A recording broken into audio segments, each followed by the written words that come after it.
Sorry about that, everyone. Hopefully you all can hear me okay. We're having some technical difficulties with the video part, but just imagine that intro was playing.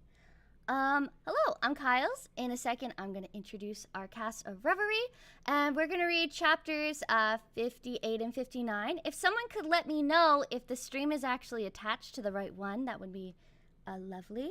I need one of our friends in call, if you're seeing it. Yeah, it's up. Okay, sweet. All right, I'm going to unmute you guys now so stream can hear you, and we'll start with the top. Andre, feel free to introduce yourself. Hello, I'm Andre, and I'm here to listen and to talk afterwards. Hello, I'm Gojo. I'm here to possibly sub in for narration. Yes, and I'm Gold. I play Sirius, Felix, Roswell. I'm here also to narrate today because those characters aren't here, but it is nice to be back doing the live stream format. And I'm glad to see you guys. And we got some good chapters here today, so hopefully you guys enjoy it. Is it me? Hey, I'm Jace. I'm here to do music direction. Yo, it's Konda. I'm going to be narrating chapter 58 today and filling in for some people if stuff goes wrong, which hopefully it won't. Hi, I'm Kyles, and I'm your Amelia. Hey there, it's Matter. I'm here to listen, talk, and hopefully nothing happens, but cover if something messes up for character. My name's Maddie, and I'm here to discuss. I'm Pat. I play Reinhard van Anstrea. That is all. Hello, it's your sleeping Wooloo here to voice your Regulus once more. I'm glad to be here. Hey, I'm Wolf. I play Natsuki Subaru and Liliana when she exists. I wish she never did. Yeah, I wish she never did. Wait, who? Liliana. Just a quick explanation. You won't be able to see chat today, unfortunately, on the screen. Streamlabs isn't working for me. It completely crashed on REM, and OBS has never been able to actually properly add in the chat box for me. So if you watch the replay, you'll see it on the side and not on the screen. I do apologize. But with that, are we ready to get into the chapter, team? Hi. Yeah. Let's go! Yeah, let's do it! Wahoo! Okay. Alright, our narrator Kun, get us started off. Gotcha. Alright. Arc 5, Chapter 58. Faith. Immediately after Amelia had spoken, having put her hand on her chest, what rang out was a laugh that could not be hidden. Although what leaked out at first was only a breath, he soon could endure no more, and his voice gradually escalated in volume until it became cachinnation.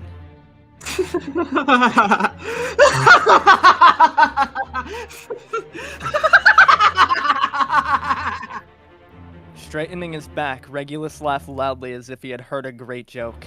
Sticking a hand into his white hair and tousling it, the murderer was now immersed in a fit of laughter that no one else could understand. Subaru could tell from his smug demeanor that Amelia's speculation was correct. You bastard! What's so funny? Of course it's funny, isn't it? Or rather, you are. I really must suggest that, in this desperate situation, you should give up on trying to think and we can all laugh together. On that note, do you understand the current situation? With your own hands, push the most critical of critical points into this calamity! No words could be fitting.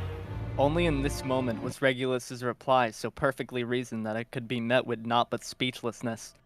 Subaru turned his head to look to Amelia, confirming with her whether the speculation could be taken as proven. However, towards Subaru's sneering gaze, Amelia shook her head. There is no mistake.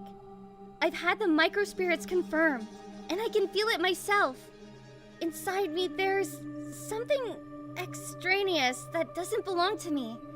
It feels really disgusting. Amelia's assertion brought with it a desperate presentation of the current situation. The effect of Lion's Heart had moved to Amelia. In other words, the only way to stop Regulus now would be to stop Amelia's heartbeat as well. In the first place, why is Amelia's heart? Could it be I made a mistake regarding Little King's effects? His heart. Anyone he so wishes. If it were that kind of ability, there existed no loopholes in Regulus's authority. If he could give his heart to even hostiles and strangers, that would mean that as long as the human race lived on, a way to kill Regulus did not exist. Rather, if it could be that his heart could replace that of any living creature. Shameless. The worthless howls of a defeated dog are pleasant to hear. It doesn't matter what you have to say. Just keep running with your temper. Searching for some ridiculous excuse for your failure is the right of the loser. And enjoying superiority while hearing them is my right as the winner. Isn't bad. Not bad at all. I don't meet your standards for a wife. You were saying that earlier. So annoying. Going on and on arrogantly as if you're strong enough to speak with your own rights. More importantly, how are you planning to take responsibility for killing my wives? My ideal wives. How long do you think it took to gather such a group? How many years do you think it takes? Obviously of age, but of lacking anything like a wife or lover. Do you want me to be one of those garbage widowers who no one wants? Till I find a new wife? You have the obligation to join me! Regulus used stern words to smack at Amelia, full of spirit as he voiced his abhorrent rhetoric. The violent reasoning that the murderer believed in completely convinced that his heart was indeed within Amelia. If so, the possibility of removing Regulus's heart from Amelia. Would you like to try? To see if there's somewhere else you can move my heart to? Huh? The method is simple if you want to try it. Right now, just kill this girl before you. If you stop her breathing, you'll naturally understand whether or not my authority will stop. Very, very simple, effective, and reasonable. You can't do it, can you? If you do something like that, with all the motives and values you've challenged me with in the first place, won't you have lost your self-justifying reasons? Although hard to admit, Regulus was right. Subaru did not possess the courage to sacrifice Amelia. Call him selfish, call him arrogant, only that he could not do. In order to defeat Regulus, they had already tossed aside the lives of his wives. Even with the revelation that there had been no alternatives to those sacrifices, in no way could they compare with the life of Amelia or his other comrades. Natsuki Subaru's choices were, as always, selfish to a disgusting degree. You see, someone like him could never. In that case, how about offing yourself in proxy? Simple, isn't it? Just like what you did to the others? Or what? You can't do it? But you clearly taken the lives of others without consent, but because you treasure your own so much you can't do it? How amazing and how repulsive, isn't it? Subaru? Wait! You can't! Seriously? That is unacceptable. At Regulus's provocation, Amelia seemed to be calling to Subaru with a determined sound. Hearing the unsparing tone of her voice, Subaru hurriedly stopped Amelia in fear.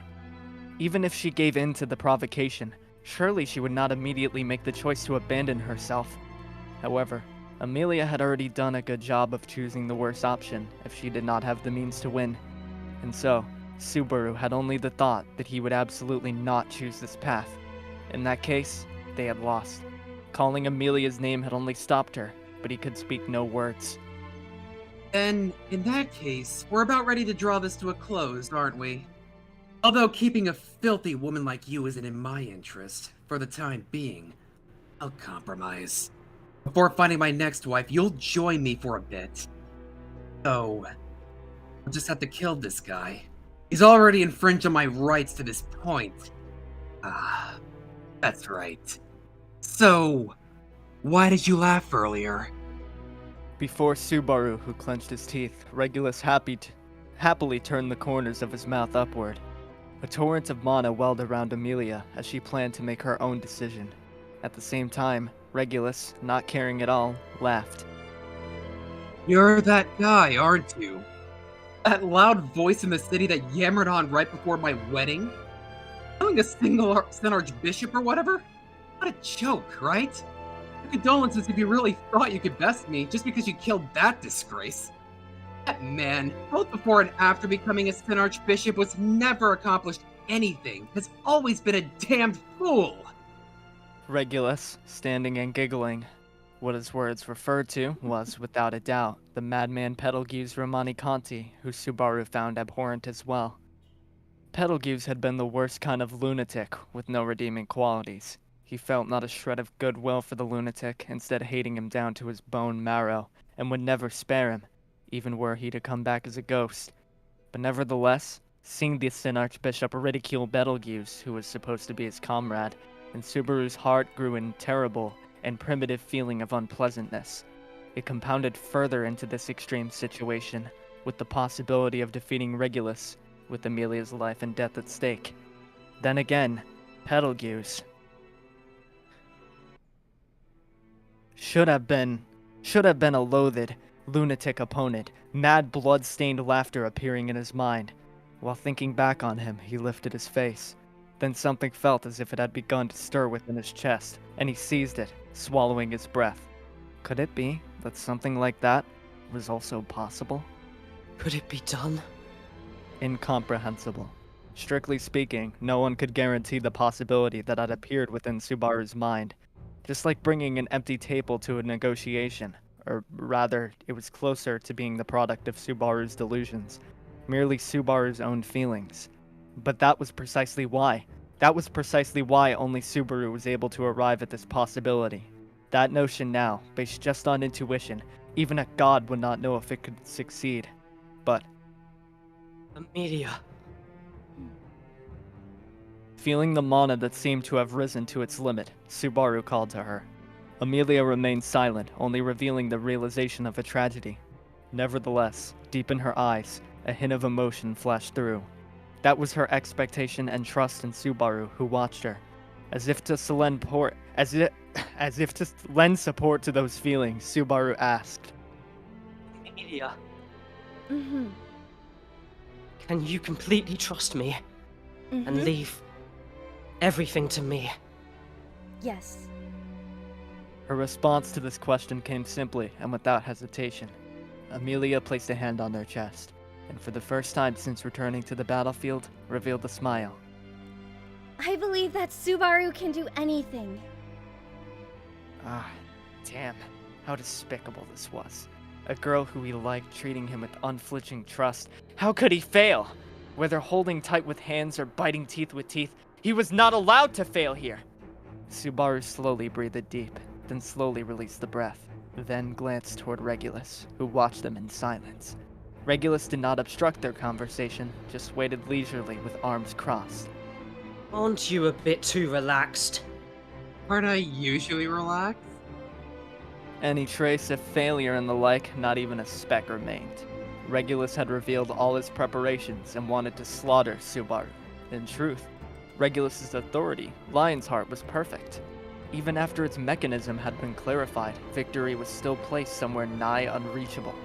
However, precisely because he was convinced of his impending victory, he would watch Subaru's struggles and efforts from aside, without intervention, how the others would do to make the situation worse for themselves.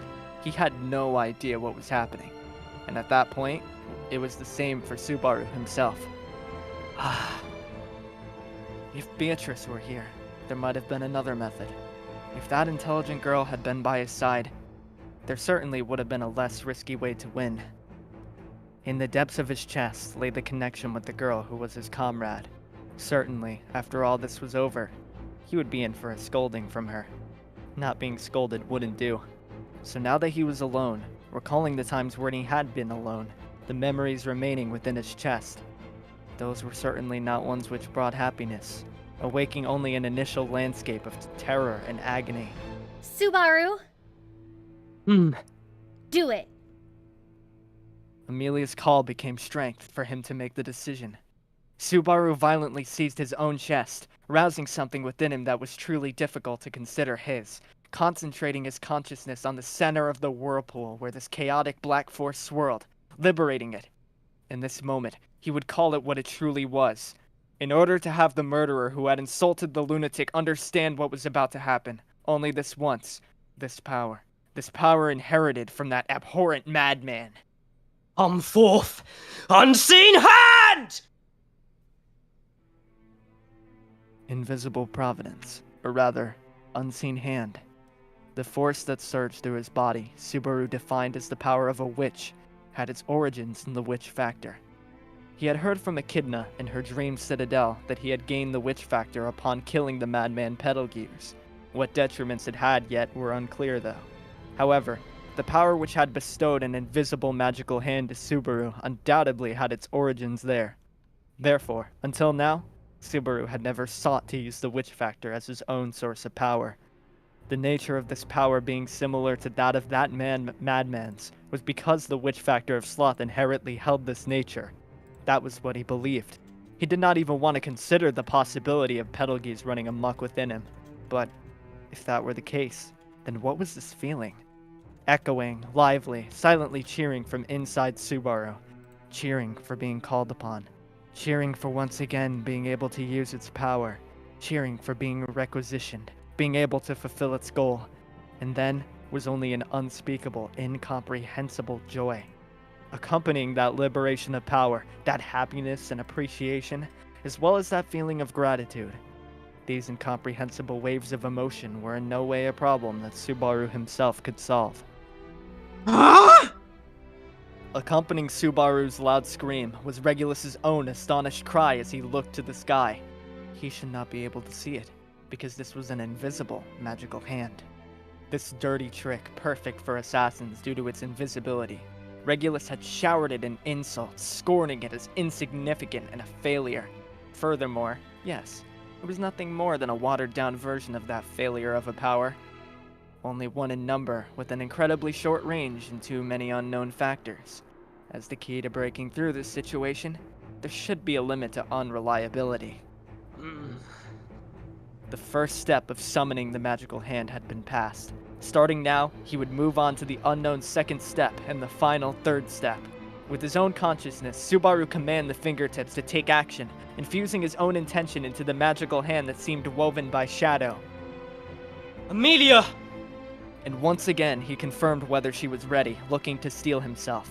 Along with that sound, Amelia closed her eyes, nodding as if she understood what would happen after this. It's fine. You're here, Juice. Amelia's eyes were filled with warmth and understanding as she spread her arms, repeatedly preparing for what Subaru's planning. As if having foreseen what would happen, she shortened the distance to her heart. Subaru did not hesitate as he brought the magical hand into her chest. The invisible hand slid towards the center of Amelia's chest. As the fingertips passed through her white skin without resistance, Amelia's shoulders jumped as if she had felt something. However, the hand did not hitch. Through the sternum, passing the space between the lungs, finally reaching the pulsating source, the magical hand had arrived straight at Amelia's heart. The second step had been accomplished. When the taboo was triggered, the witch's magical hand would easily phase through Subaru's body, only causing his heart to ache. This was an application of that principle. The only way forth was to gamble on the fact that the unseen hand and the witch's magical hand shared that property. However, so far, this bet had been successful. The problem was that, after this step, there was no precedent for that power. If it were to just seize Amelia's heart, he could do so in an instant, but that would make no sense. This power was not to be used for that. So, what was this power for? Right now, in this moment, this power would be used to save. Was this really possible? With his mind drifting in a sea of confusion, Subaru took a deep breath. Unseen hand. Could it really be used as a hand with which to save others? Wielded by the madman named Betelgeuse Romanioconte, how many lives had been stolen by this power? Even though an ability was about the way it was used, oftentimes it would have a limited scope of application. Was Unseen Hand too the type of power that could bring naught but destruction? This power, It was hard to believe that it had been created for the sake of keeping someone alive, no matter what. Subaru? Hesitating and doubting in that moment, Amelia's voice, which he should not have been hearing, reached him. It'll be fine, because I have faith in both of you. Who and what was she talking about? Amelia directed her trust to Subaru and to another person he did not know. But with ease, he accepted and believed in all of it. This hand absolutely would not hurt Amelia. My third hand! Within his heart, the undispellable doubts about this power dissipated. How this power had originated did not matter anymore. This power, right now, was in Subaru's hands, and Subaru had no intent of hurting Amelia. And perhaps, something existed within the power itself. Inside Amelia's chest, the magical hand weaved by Shadow began to close. Fingertips touched Amelia's heart, beating like a metronome, and Amelia gave a slight gasp at the gentle grip on the surface of her heart. Rather than pain, it was akin to a slight itch. Inside the chest of Amelia, whose cheeks were dyed red, the magical hand closed its fingers to see something certain. A heartbeat different from Amelia's own. That little lion's heart. Gotcha! He could not afford to pull it out. So, with his magical hand, Subaru crushed that heart, that which so shamelessly continued to beat within Amelia. Amelia's heart received not the slightest bit of damage, merely defeating a parasitic organ, harmful, but yet sang odes to love. Subaru truly did feel a solid sensation from that third hand that did not exist. And then, at that time, he experienced the cost of using unprecedented concentration on a power that was not his own. Organs feeling a pain as if being carved, rushing forth was a sense of despair as if he had been tainted. Subaru immediately fell upon the ground with both knees. Harsh coughs that were even tinged with blood wrecked him. Subaru! Amelia reached out a hand towards Subaru, who knelt on the ground still soaked with water, blood leaking from the corners of his mouth. He took her outstretched hand and placed it on his face. Still alive, right? I'm fine. My heart is perfectly fine.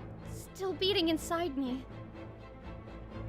Subaru used the touch and the feeling of coursing blood of the hand to reassure himself of reality, and Amelia used her empty hand to confirm her heartbeat. Without a doubt, in this moment, present there was a heartbeat that seemed to celebrate what had just occurred. And then, Regulus alone wore an expression of being unable to comprehend the two he gazed upon. Huh?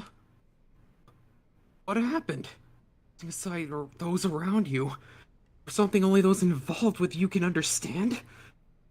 Is this farce? Is what happened? You didn't notice. Huh? What are you talking about? Have I noticed what? When not a single change is... Your feet. They're getting wet. Subaru pointed as to instruct Regulus, who seemed to have succumbed to his anger. Regulus looked at his feet in suspicion, only to find his feet growing wet. He fell momentarily silent, widening his eyes in shock, noticing the reality that his white outfit, his white shoes, and the hem of his clothing were being soaked through by the water by his feet. People... Noticing this change with the response too slow, Regulus bared his teeth and waved his arm, but a slender white leg struck out, kicking the side of Regulus's face and sending him flying. Completely unprepared for this direct kick, Regulus gave a wail as he was kicked towards the ground filled with water. Half his body was drenched further by it, and a shoe print remained on the side of his face that had been kicked. This kind of... As if unable to comprehend this reality in the slightest, Regulus blankly lifted his face. Looking down at Regulus, Amelia, who had performed the beautiful kick, tilted her head slightly. I did it! I finally landed a hit! You!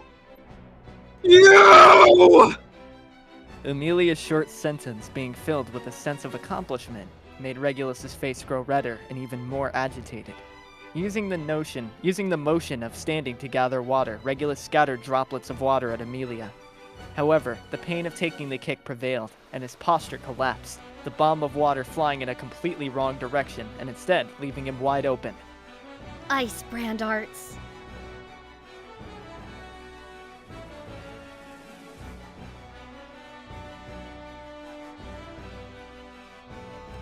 Creating a large mallet of ice in her hands, Amelia then slammed it directly into the center of Regulus's body.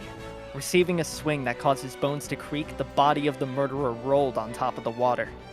With unsuppressed coughs, slamming his fist into the ground many times without pause, Regulus glared at them with widened eyes.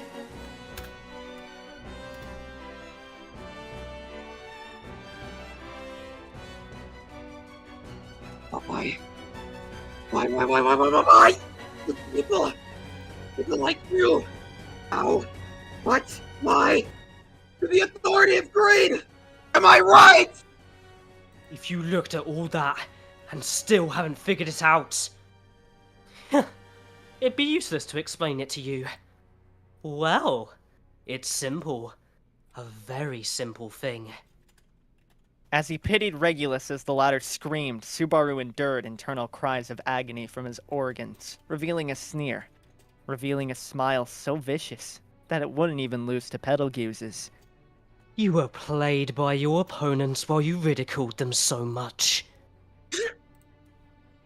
Even if he did not quite understand the meaning of those words, the intent to taunt would be clearly conveyed. Regulus screeched with a sound that could not even be called a sound, ignoring Amelia and taking a stance to launch himself at Subaru. However, he was quickly cut off by Amelia. Earlier, I attacked you instead of your wives. Because that doesn't seem to have worked, so I have to do one land properly. Stop kidding around! Appearing over Regulus's head, countless icicles had been created. Each one varied in size, but if they all fell together, they would bring instant death. Amelia's disgust of Regulus had reached a point that even her gentle self could not stand. Climbing to his feet with a leap, Regulus struck at the falling icicles with water. Though the icicles shattered, the finer shards still had their uses. Ceaselessly tossing out bullets of water as if in a storm, Regulus cursed loudly as his body was bathed all over by ice and rain while running across the water. The snow-white crystals of ice turned to fog, then freezing the streets that had been doused in water. For Subaru, too, the water along his knees formed a film of ice around him, scaring him into hurriedly pulling his hands out of the water. Even with consideration for Subaru, such destruction had befalling his surroundings. Of course, Regulus, the actual target at hand, was simply no match, but... Completely unhurt? In the scene of frost, after the barrage of ice had ended, Regulus remained, standing and alive. Knees supporting his arms, spitting out uneven breaths, even though his entire body had been soaked by water. He still avoided meeting his end by being skewered by an icicle. Absolutely.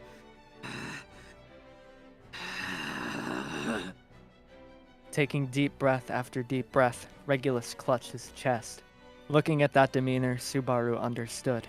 The invincibility from Lion's Heart could still be used even if his heart were inside his own body.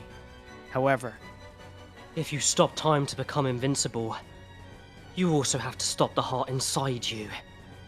This is absolute invincibility, but with a time limit, right? It seemed he had struck true, as Regulus displayed his rage, all the while enduring the pain in his chest. With the time limit now in place, sooner or later, after repeated attacks, Amelia could land an effective one. In that case, Regulus was now an army of one that now had to put his everything into attack. That's... Don't you feel despicable in the slightest?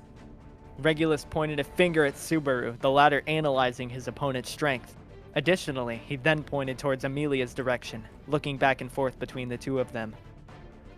People ganging up on one person is an act is essentially extortion. Your conscience does not ache? Isn't there something wrong with your fundamentals as human beings? Do you truly hold no doubts about yourselves? Having doubts should be only natural, shouldn't it? Ah, man. You're really something else. This was in fact the same mouth that had, under the advantage of Lion's Heart, spoken non-stop. Having now lost that effect and being put in a disadvantageous position, he dared to use that shortcoming to request justification out of his opponents. Subaru had already completely exceeded surprise, now on the verge of even wanting to respect him. Such an existence without a shred of human dignity would perhaps never been seen again from antiquity until now, and from now unto the hereafter. That is to say, this is what you believe. Because 2-on-1's too despicable, you hope to be able to fight an upright, one-on-one battle. Because that's the way battle should be. Is this the case? Exactly. You just take that as granted. What do you take me for? Who do you think I am? I am Regulus Corneus, the Sen Archbishop of the Witch Cult representing greed! The world's most satisfied, most resolute existence! Regulus spoke thus in a trembling voice as he looked down at his hands. Subaru was now completely speechless, so, in Subaru's stead, Amelia spoke. Going back on your word immediately after you say something, and your speeches are entirely devoid of actual meaning. I think you are the most pitiful person in the world. Don't mock me! Greed. I'll definitely make you regret this! Even shallow in his rage at the contempt of others, Regulus repetitively, endlessly repeated the drone of his curses. Looking at that helpless demeanor, Subaru could finally feel fully relieved. Regulus was genuinely unable to win in any situation where he did not have the highest advantage possible.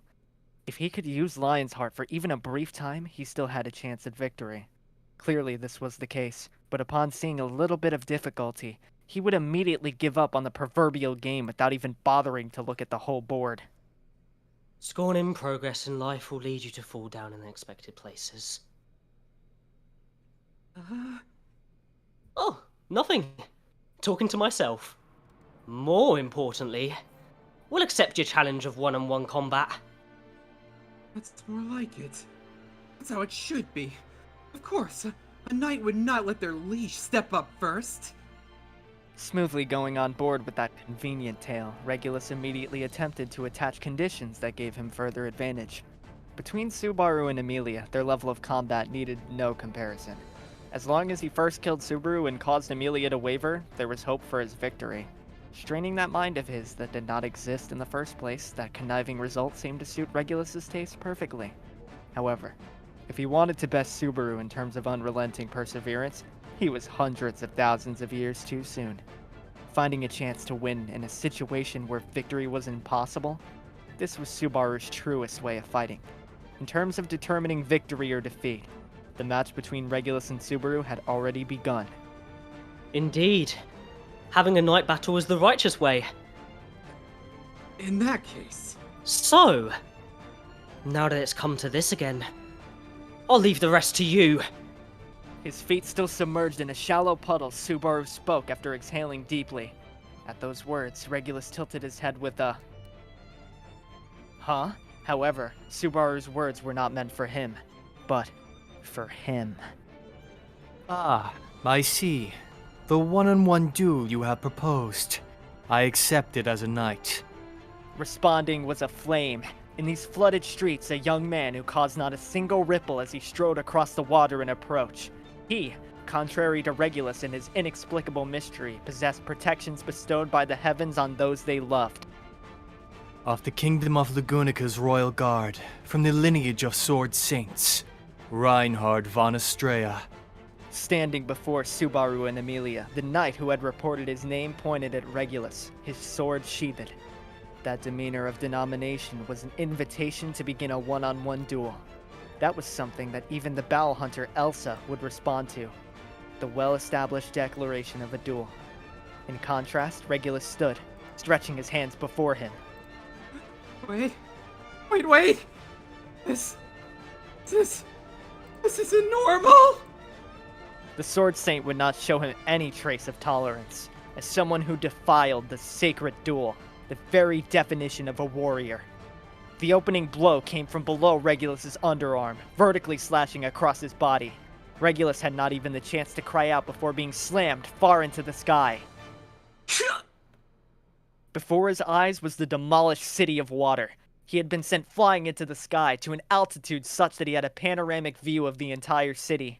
Whether a cry or a curse, a scream incomprehensible to all who heard it echoed.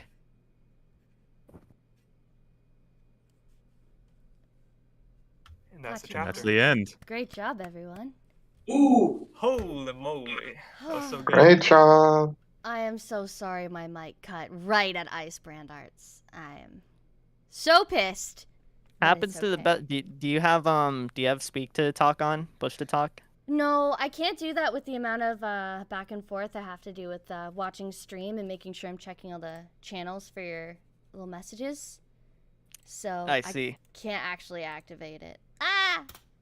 And now I'm gonna finally put up the art that Andre's been sending because it's I can't actually do it at the same time. That expression on Regulus's face, so satisfying. So great.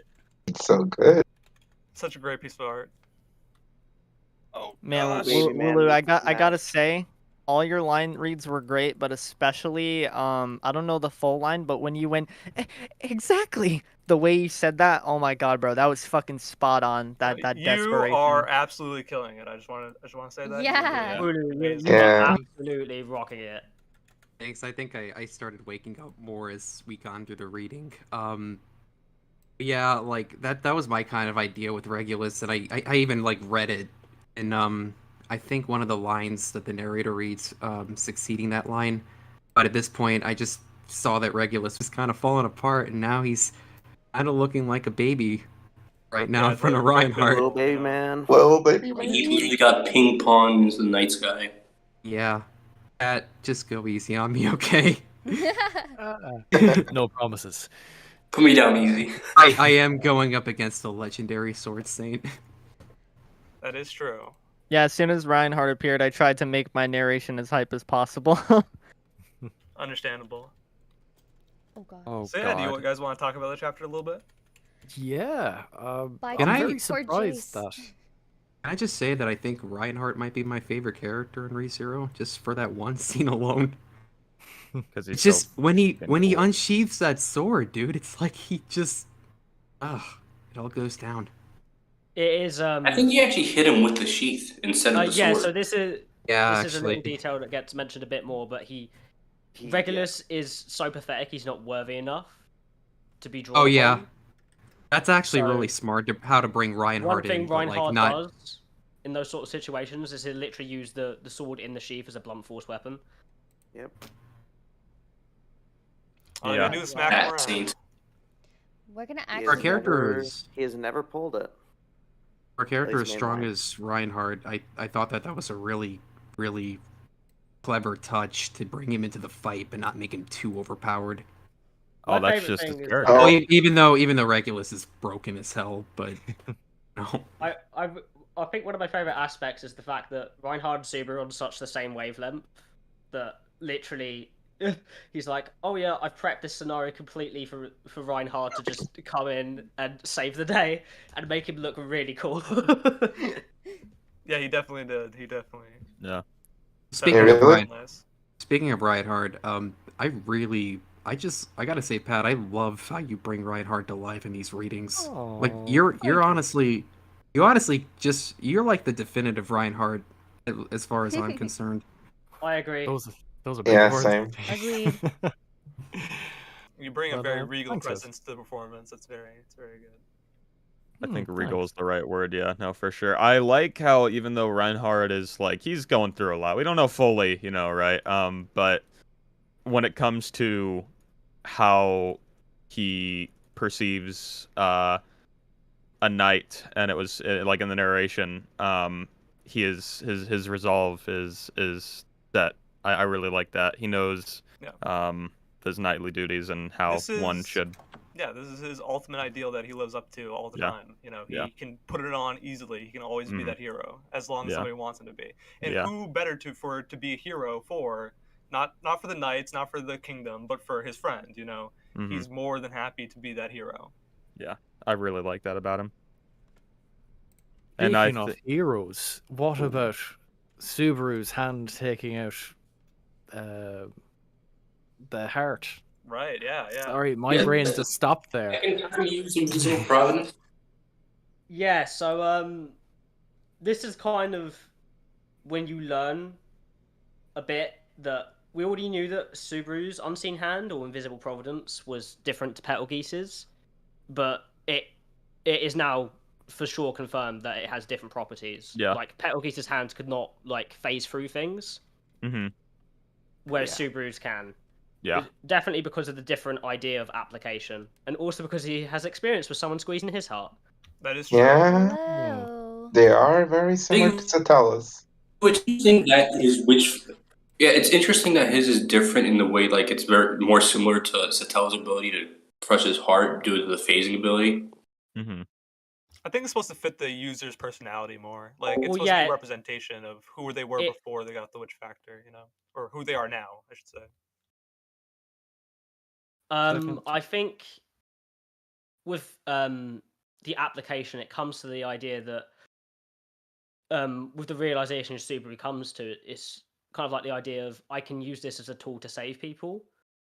Like, ideally, what you could use it for is for medical applications. Exactly. Not obviously in a long-term sense because Subaru Yeah, would but like, die. imagine if you were a surgeon, you had this ability back. You had this ability to literally like crush a tumor within someone's body. Subaru out here removing kidney stones. Exactly. Good. Now here's a You question: would make a lot of money. Did you guys, when I was first reading, I could personally not figure out how he would defeat Regulus. Did any of you guys ever like read and theorize and maybe guess right? Because I had no clue. I was kind of like wowed when Tepe pulled that out. I thought it was a really interesting. Well, it's a idea. mystery at first, naturally, and I think Yeah. we learned that mystery over time with the characters because the perception that Regulus himself brings, like his presence, is that he's untouchable, that he's invincible, and that everything that he believes is the right way to see the world. And then we start going through and chipping away at that bit by bit, and then we start seeing that there's limits to his powers, there's limits to him as like himself, like his emotional state. He's like ultimately like very pathetic at the end here. Like he's like confused, he's lost, and like he's like grafting for any sort of like sense of morality or sense of like this is how things should be, right? So let's do it properly. I agree with you. We connect now, we can figure this out, but that is what ultimately ends up being his downfall, is the fact that he has this very like invincible personality that is hardly invincible. And yeah, they figure that out, and we start learning about that. So initially it's hard to like theorize what could possibly stop him, but that's the point. I think you're supposed to see that as the characters see that. I mean, I knew that it was going to be something with the heart because there was pretty obvious the Regulus being the lion heart. Lion's heart, yeah. Yeah, that it was something with the heart, but it like being spread amongst the wives and stuff like that. I was not expecting that. I at the time I knew it had something to do with time. I didn't realize itself that the way it manifested, but I knew it had something to do with the heart and time. But I thought the way it ended up being was really, really cool. And it also there have been loads of foreshadowing aside from the heart stuff towards this being the case. Even like the weird stuff, like how Selphie tells Amelia that he's never tried anything with his wives. Do you know why that is? He literally, his body is frozen in place. He can't feel attraction. His blood can't flow. Yeah. I guess that makes sense. He's rigid, And it's why he can go on those long ranks, because he doesn't need to take a breath. Exactly. Yeah. And it Oh makes shit! I sense just realized because- that. That's cool. Yeah. You Oh, know you who said it in does that need to chapter take as well. breaths, though? Wooloo, you better be prepared. No. I just took a look ready. at the beginning, and I'm just like, oh man, that's a whole lot. Yeah. I just had this thought, right? The fact that Regulus's power freezes himself in place, it's almost like a representation of who he is as a person. He never changes. He never ideals. changes. He never matured. He never grew up. He can never learn from anybody else. He's He's always still the set in little this king. one mindset that everything's right, that this is how things are, even if they aren't. He can never move on, Ironically No. enough, he has a very black and white view of the world. Yeah. Which normally is something that a lot of hero characters have Yeah. in a story. He But it's sees kind of himself as the flipped in this hero. instance. He Well, sees what do you himself mean? as Regulus something is totally our hero. I only root for him. He's the GOAT. Yeah. I was kind of disappointed that Reinhardt came in because I kind of wanted Regulus to win. He was my favorite character. So, it's whatever. I really wanted Subaru to die. I related for the to last him. time. Come on. Yeah. I really want Subaru to just get like in a fist fight with him, like no authority. I mean, Oh, ironically even enough, I think even Regulus... Subaru could beat him. Well, yeah, this is in a the thing. fist Regulus fight. is the worst combatant in all of the series. Like, Without authority. Without authority, Subaru could beat him in a fist fight. Like, Mm. actually. That's what Tepe said, yeah. Yeah, Well, I yeah, really because, like, think so. No, I do. Because I mean, remember Subaru's first when he first saw Regulus, he's like, "Who's this skinny mother?" Yeah, in the Basically, streets, right? He was just another guy, He doesn't look Yeah. intimidating. He doesn't look, he's a very plain person. He's a very forgettable person. Plus, a lot of people forget that Subaru actually is above average in terms of like strength for the average dude. I mean, even though the thugs were kind of pushovers in season 1, he kind of just did like fuck all 3 of them up. Like in one of the loops, he was just kind of like, Yeah, I don't yeah. want to deal with this, and he He beats just them all doesn't up. have So any magical way to make his body superhuman. Yeah. yeah, He got into scraps when he was a kid. Mhm. I think that was shown. He did And train he with died the Wilhelm most too. powerful character. And he on- also He did did. train He as did well. a. He did a lot of exercise routines. And he also did kendo for a while in middle Yeah, he school. also trained over the year. Trained Yeah. Beatrice. He was He also he apparently- time skip for like parkour training. Yeah. he also and apparently had strong enough grip strength to pick up Old Man Rom's fucking Yeah, mallet what the thing Yeah. and fight Elsa What with I was Yeah. it. always confused about that. Like, dude is bit like Tepe is like, oh yeah, Subaru couldn't beat Petra. I'm just like, dude picked up Old Man Rom's like solid stone, like one can beat 200 Petra. pound. I think it's because Petra has the Fuck ability you. to use magic. Yeah, right. Yeah, Yeah. and like physical Yeah, strength. It's just like Yeah, Petra probably has some hidden power that he hasn't revealed yet, and that's Oh why yeah, he's of so course, bad. man. Goodness, you couldn't. But hit her. hand-to-hand Why would you wanna combat, hit her? he would. Petra's the Maybe best. that's why he Child. can never win against her because he doesn't want to hit a little girl. Oh yeah. True. That's the His Yeah. pride. It's too much. Pei says She could Subaru would take lose you. to Otto or something. Hey man, Otto, and he's no pushover, man. Otto's he's pretty Chad. I don't know. Otto is the Pretty strongest Chad. character in ReZero. Yeah, So just straight up. Controls the animal kingdom. Yeah, Of course, Otto Yeah. should have been the one to walk on water and kill Regulus. That is true. very true. Completely agree. No, you should have. You should have rolled the water dragon up there and just let him eat. True. Just eats him. Yeah. Also, Conda, I think you need to put some respect on the thugs. They have names, by the way. They There's do. Chin, Oh yeah, Gaston, and Gaston. Amberly. I wanted to Funky remember John. myself. I did not Yeah, know that John, last one. That's all I they don't remember are. the last one. Yeah, they're gonna get their own novels, didn't you know? Yeah. Camberly, They've the got a short really guy. interesting The funny thing is, They a already side story novel series about them would still have more depth and be more interesting than Shield Hero. So True. True. Man, the You know what, misadventures of Ironically Camberly, yeah. enough, from what I have read about their backstory, they have really interesting backstories. please shut Well, the fuck Tepe, it's up. just It's- Tepe stuff. There's you no know? way. It's- You're not gonna tell No. me they're good characters. No, I'm No. serious. No, it's No, they it's are. actually They serious. genuinely are, yeah. Yeah, isn't one Yeah, of them there like have there are magic? side stories that He's getting away heavily with involve finding them that good are good. So stories. one of their backstories is that I think it's the dude with the knives and the long tongue. He's like the bastard son of like a noble or something. He is, Right, yes. right. Oh, that was Mhm. He is, yeah. like alluded to in the chapters in Arc 5, I think it was. Mhm. yes, yeah, yes, actually it was. Yeah. Yes, a Lightly, lot. It just, I believe, I don't fully remember, but he left the nobility and just yes, became Larkins. just slum. He became known as Chin. So good. Tonkin good for him. or Ton Shinkan. And Yeah, from Ton what- Shinkan. From what I have heard, I don't know whose character it is exactly, but I know he's a very high-ranking noble, and there's a possibility of him getting a name chapter in the future. I think all three of them might get name chapters. Yeah, Oh probably. no, not We won't- him, as in like his father. We won't may get a name reveal chapter. who the noble is because that Yeah, no. because that will probably be important in the future. Oh, I can't wait for the Chin name chapter in Arc 11. You actually see Shit. you actually see his Really? father Rickert in the anime. He's one of the noblemen who was like Motherfucker, I'm trying shitting not on to Amelia. spoil. Better. I don't know if that's a huge spoiler, but it could be. It could be. That's Could that's be. why That's I'm fair. that's why I'm like Shut I the just fuck wanted- up.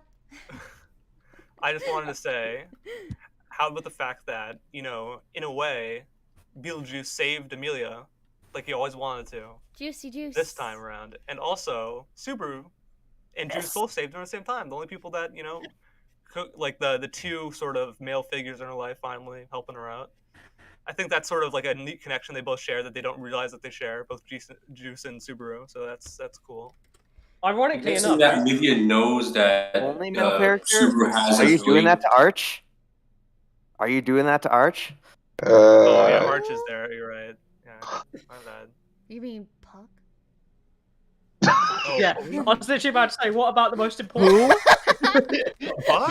He's Bad been gone. dad. He went out Bad to get dad. groceries. Yeah. He went Puck to buy is a cigarettes. deadbeat. Okay? Here, come back. Here, come I don't back. respect him at all. I do not respect him at all. Puck said I just had to touch this crystal a few times and he'd come back, and I've been kind of playing with it a lot. He's not here yet. Yeah, He y'all loves are you, tripping. Trust. Fuck is awesome. He just wanted to buy some milk. He'll be back. It's probably really far away. Puck just went out to get some cigarettes. I promise we'll be back. So He you totally doesn't have abandonment did issues. some You know Monarchs what? is Maybe supposed to be he's got an isekai. Oh my Maybe. He's one gosh, of the and few he's just a Just a domestic floating house cat and- cat. Yeah. Oh my gosh, Canon, Puck got sent to Subaru's family to keep them company. Oh my god, you're right. I got isekai with my magical pet. That would actually make me respect him. What if he like replaces them? He like becomes the adopted son of like. Oh my fucking Oh my god. I guess I can And get then- used to it here. And Subaru, for some He would hold that over visit them Subaru's for, head like, forever. a couple minutes, and he sees Puck there. He's like, Puck, what the fuck are you doing here? Puck leads Subaru's parents to a unknown location of the Earth where there's a portal to ReZero World, and then both of them are transported, and now Subaru's parents are part of the story. Yep, real. Oh, I want him to go I wonder back. how like crazy it would be if you're like from this world and you go to like today. It'd be just as crazy in a way. Like, you True. don't have magic. You have what? TVs? Yo, Subaru's dad would have high proficiency in every single magic. He would literally be like only second True. to Reinhardt. He'd be like the He strongest. would I definitely feel full like- Pandora. What if Subaru's father is Pride? I just had that thought like a while ago. Wow. Yo. That has been a fan theory for a little while, I think. Or His dad from the feature got isekai. Yeah. yeah, that his dad is actually a character somewhere in ReZero. Wow. That sounds. I don't know about that one. I, But I, also, that's Daddy pretty but also, debunked. back. but also, these same people think that every character is Subaru. That makes sense. Like Well- every Isekai character is Subaru. I mean, you also gotta think that. I mean, Tepe straight up said that his parents are like just dead, They're crying already- over him at Yeah, the they're- moment. yeah, So they're just- yeah, Yeah. crack theories are awesome, but some of them are a little Too too out far there. gone. Yeah, Too too out out there. there. Too I out there. I mean, Thankfully, let's. the Subaru one finally got disproven. By the mean, way, to- Subaru has mastered the art of disrespect. He told Regulus he was gonna lose by saying your socks are wet. I'm not gonna lie, that was one of my favorite lines. He was just totally trolling him that whole time. Just, Hey, your shoes Oh, untied. Pushing him over. by the way, bro, haven't you noticed? Your feet are wet. What? What do you mean my feet are wet? Gets a drop kick. Dude, I made you. I made your socks watery and nasty when you put them on this morning. How do you feel? My favorite socks. Same energy as was me, Reverse Flash. I made them have It a was swim me, in the Barry. pool. It was me, Barry. I put your socks in the water. And now they smell like shit.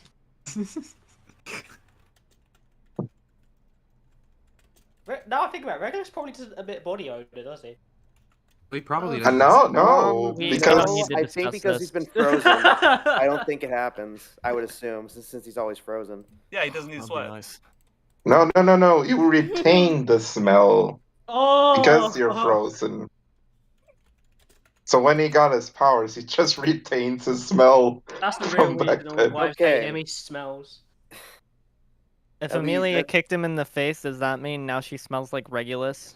Oh no. Oh no. Oh no. All right, we're getting off track here. Yeah. Cleansing.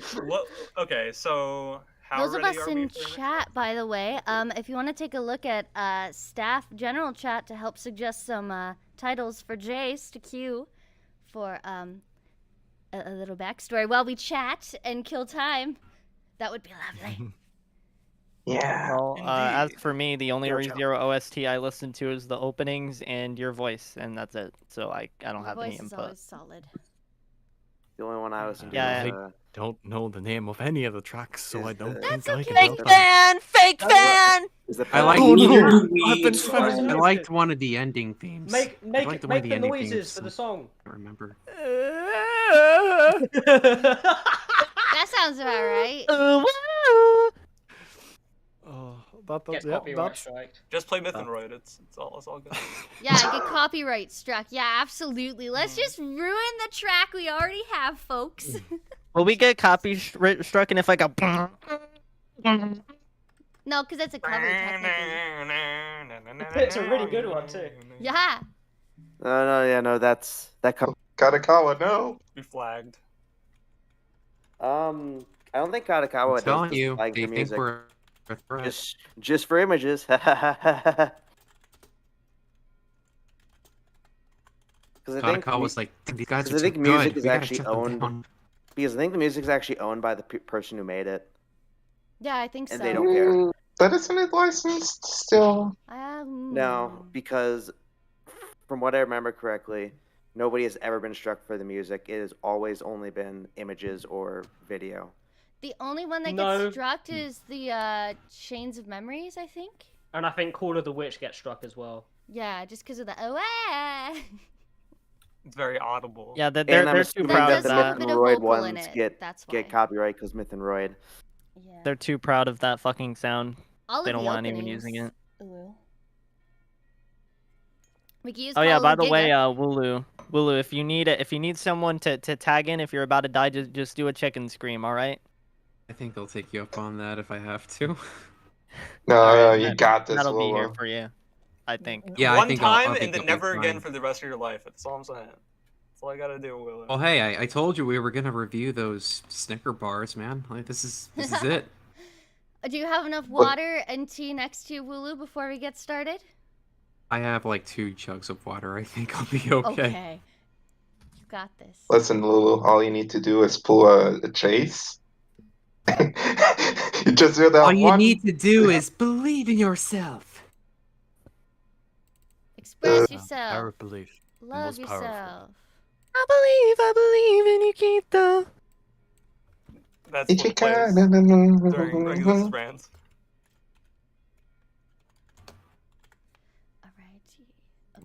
Alright, we Ooh, got that excuse me. set. We got picture set. Jace, are you set to go? Yeah. Yeah. We can try to find a few more if you want as well. I think it's kind of too hard to do on the spot. It is really hard on the spot. Did you have Great Train Extended or do you want it? Because I can find it real quick. I think if I just like type and play Gray Train, it just Yeah. pulls up an extended version already. So Fantastic. Perfect. Awesome. Well, and we have Great our gamers. favorite Do. shows. Oh, sorry, Jason. It's me. It's me. Yeah. Yeah, gold. Well. Oh, hello, Pancake. Well. Well, let me turn to the right audio. All right, Mr. Wooloo, you ready as well? Yes, I'm as ready as I'll ever be. All right. I feel like Right. the rest of us, yeah, because that voice was not there. So Yeah, it was a bit. I'm sorry. I was so I stressed. know you're busy. I knew you were. Yeah, It's fine. don't worry. My name's Amelia. There we go. We're fine. All right. My name's Amelia. All right, let's do it. All right, Gold, you'll bring us into the chapter name, and then Yes. Wooloo, you can get right started. All right. Arc 5, Chapter 59, Regulus Corneus. Can't be. The hell is this? I don't get it. Why do I have to go through this? What do you take me for? I'm the Sin Archbishop of Greed. Regulus Cornelius. Most satisfied existence of the world! Disputably, the most established individual. In existence without any wavering aspects! It's supposed to be like that. So why do I have to go through this? What's wrong with them to make them accept such nonsensical absurdities? As if those are a matter of course. That man, that woman, that night too. Just because I showed them a little mercy, they're getting too ahead of themselves. If I had been serious from the beginning, then I could have torn them apart bits and pieces! But they misunderstanding their own power? Because you can shamelessly misunderstand things as that are, from my point of view, hilariously wrong. That's why I hate getting involved with others. Obnoxious, annoying, irritating, infuriating, vexing, dirty, unsightly scum. I've all been doing well. For years, decades, centuries. Like this, for all that time, I have been one most faithfully serving as a Sin Archbishop compared to anyone else. When I was first chosen as a Sin Archbishop and received this witch factor, I killed them all. The father who, despite his poor earnings, was plagued with bad drinking habits.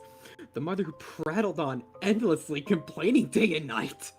And the greedy brothers who used to ravenously eye the portion that rightfully belonged to me. I killed them all. The villagers who looked at me like I was an idiot too. The townspeople who had pushed me into such a house, that hopeless village too.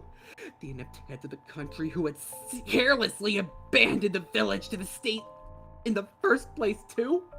I tore them all to bits and pieces. When everything was gone, I finally noticed the way I can live without them. I don't need anything. Everything's just annoying. I'm already satisfied. I just didn't need it. Unlike the intrusive scum, I've never needed anything. Despite that, giving me something. That mean, from the outside, from your point of view, that you looked at me and thought that I was pitiful, lacking existence. Everyone who wants to impose unneeded things on me should just be killed, so that only those who will leave the satisfied me alone should be allowed into this world. No matter who. Those fuckers who preached about their selfish nonsense. Does anyone have the right to pity me? Who has the right to pity me and drive me into despair, as if I would let them? I don't need anything, and neither did I ask for anything.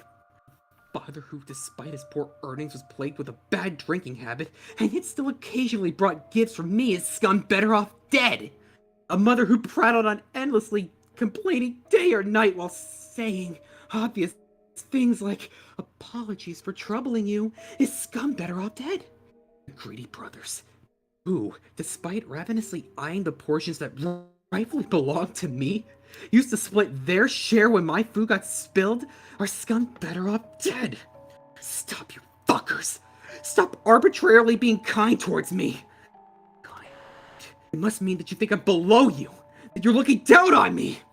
Someone who looks goddamn down on others, especially who looks down on their family. It's only natural that they be hated.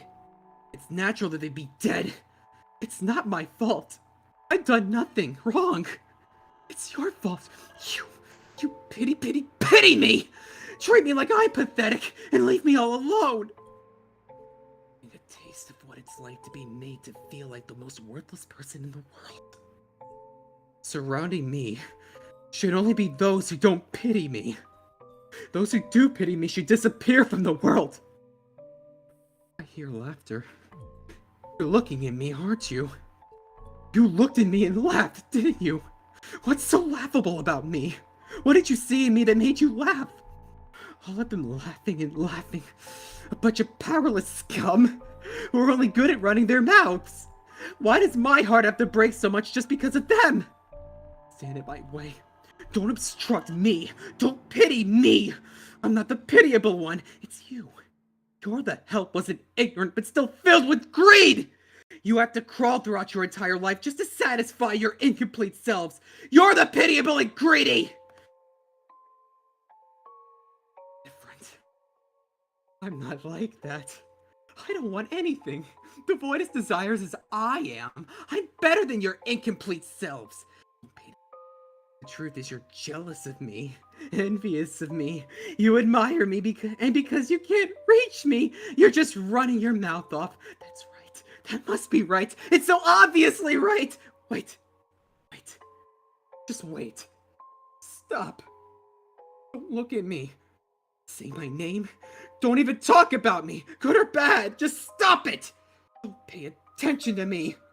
Ignore me and leave me alone. Even though a complete existence has a heart that should not be able to be trampled on.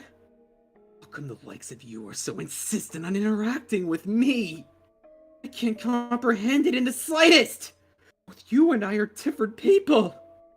Even thinking of getting something in return by taking risks, no matter how you think about it, it could never be reasonable. It would always be a mistake. You're sick in the head. Calm down and think about it, and you should be able to understand. All humans, except me, are just floating a fever. Asking of others, the very fact that it's understandable is meaningless. It should be easy to comprehend that it's both useless and irresponsible. The words you keep repeating like idiots. Love, friendship, trust, they're all illusions.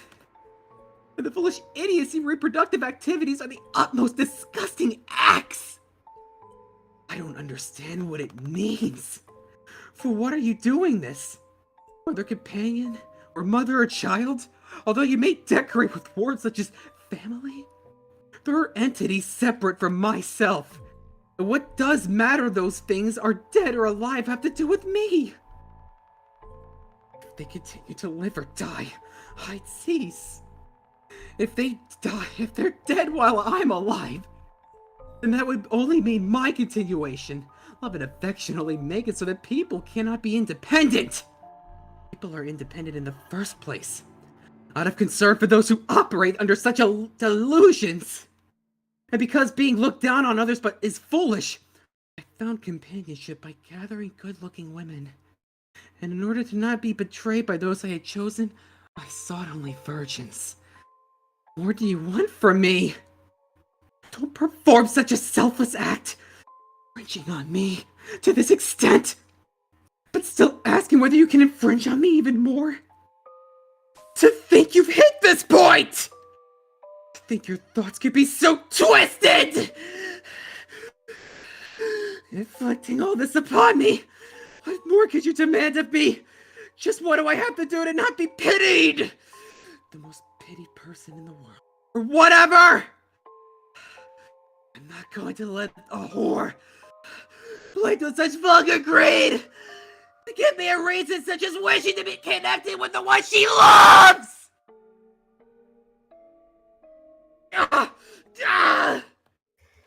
Higher, higher, along with the wind, Regulus's body flew into the night sky.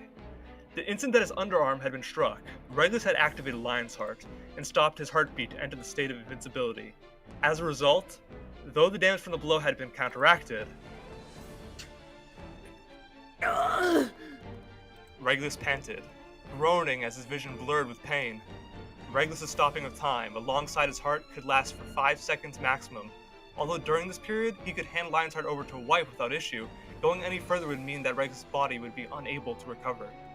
In addition, once Lion Hearts were lifted, the pain of the sudden release of a stopped heart was inescapable.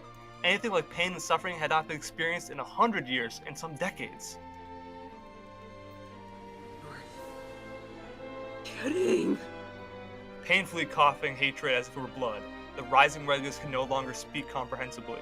His flying body was struck in orbit, infused with who knows how much momentum, reaching a height that offered a bird-eye's view of the city of Pristella, the Watergate City of Pristella. There, upon seeing the Gospels writ that the empty wife's seat could be filled, his heart had been filled with only fortune. Such a foolish development. Ah! Losing all of those wives, which had been collected with such diligence, even his status of greed had been shaken, insulted by a damn kid whose only talent lay in his foul mouth, pitied by a shameful woman who had just only met him. There was no greater shame. He could not remember having ever tasted such humiliation, Was it not precisely because he did not wish to take this loathsome feeling that he had become a Sin Archbishop? Clearly still receiving this kind of treatment, was this different from what had been foretold? No need to think about being indulgence would end there. This had nothing to do with at all with Lionheart being seen through by an opponent, or with that extraordinary sword saint. As long as he could arrest his heart for 5 seconds, Regulus could kill them many times over. Because he had not wanted to see the expressions of despair, hear cries of death, he had refrained to do so thus far. Using Lionheart's effect to create a state of invincibility, Regulus could ignore any physical law in the world if he so wished. Reaching speeds that could outpace the wind, in a moment that defied logic, with power so overwhelming the denizens of this world could not conceive, he would turn them into corpses. If he used the authority of greed to take him higher into the sky, it would be easy enough to kill them by scattering sand into the city. Although the other Sin Archbishops had also come to the city, he could not care less about whether they lived or died. At this very moment, washing his own humiliation clean was the priority. He would have the faces of those fools who had boasted of victory be painted with horror. Once this ridiculous ascent came to an end, his fall back to Earth would spell this guy's death. Before that, at best they could be excited about a superficial victory. Regulus, who continuously recited words of hatred, screamed as an attack collided with his back. Looking from the side would determine that Regulus' rising momentum had come to a sudden stop, having been forcibly nailed into the air, as if something from the heavens had stepped on him to pin him in place. If this were a normal duel, I would withdraw my blade once my opponent lost their will to fight. The owner of the voice was perched on Regulus' back in midair, leisurely saying so. As to what existence was stepped on his back in midair, Regulus understood instantly, shuddering. As he came to realization, he grasped just how high he was right now. Arriving faster than Regulus, who he himself had struck, just how he had managed to reach such heights. Though I have no intention of boasting, I have quite the confidence in my jumping ability. I once even leapt from the ground to land on the back of a flying dragon. And monster! Indeed, I am a monster who hunts monsters. For you too, the time to accept fate has come. Reinhardt's feet left his back. As soon as the sound of his voice fell, Regulus felt fighting spirit. In the course of his life, although he had repeatedly faced strong opponents, Regulus had learned nothing whatsoever. He was that sort of man. He had greeted those powerful opponents who had come forth to confront him with a yawn, and so it had not remained in his conscious memory. Relying on this memory, Regulus attempted to react. Lionheart's was activated, in the same instant that the attack arrived.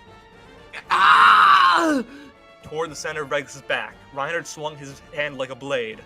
Regulus received an attack even sharper than that of a famous blade, but he took the impact with invincibility and was slammed downward in one motion. Accelerating toward the ground, Regulus slammed straight into the slate. However, the effect of the Lionhearts persisted, and his body continued to dig into the earth as if being swallowed. Regulus' body penetrated the paving in a straight line, crossing a rigid sheet of rock to drill through the earth. While helping to continue drilling into the ground, Regulus suddenly noticed. If this momentum were never left untouched, his body would plummet to the lowest level of Earth. He had never considered whether or not there was a lowest level before, but at the land of this world was not endless. Surrounded as if it were by the great waterfall, this world had to have a place where those waters would not end. If he kept falling like so, what was that where he would wind up? This. How could I endure? Literally, as that limitless horror had made Regulus hold his breath, the time limit of his heart was reached. 5 seconds had passed. Sirens began to blare, as Regulus found himself confused over his judgment. Stopping his heart within his own body for more than 5 seconds was not feasible. The number of seconds that he could not hold it at maximum were perhaps less than 10, and if he could extend it, that was just more distance he dug. But here, what would happen if he dispelled his ability while drilling into the ground? There was no time to debate. Heart stopping or brain dying or whatever, stupidity should have a limit.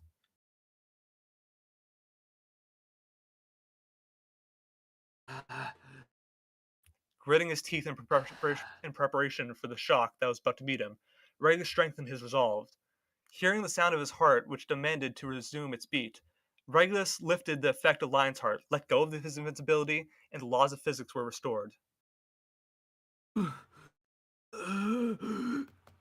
His entire body, all of his bones, shattered. Regulus' body was attacked mercilessly upon impact. That was a matter of course. Regulus' body had been hit the ground at a higher speed than terminal velocity, and the momentum continued to drill into the earth without loss. The reason his body had not shattered in every which way was that there was no space for it to scatter underground. However, although it could not spread horizontally, vertically was a different story.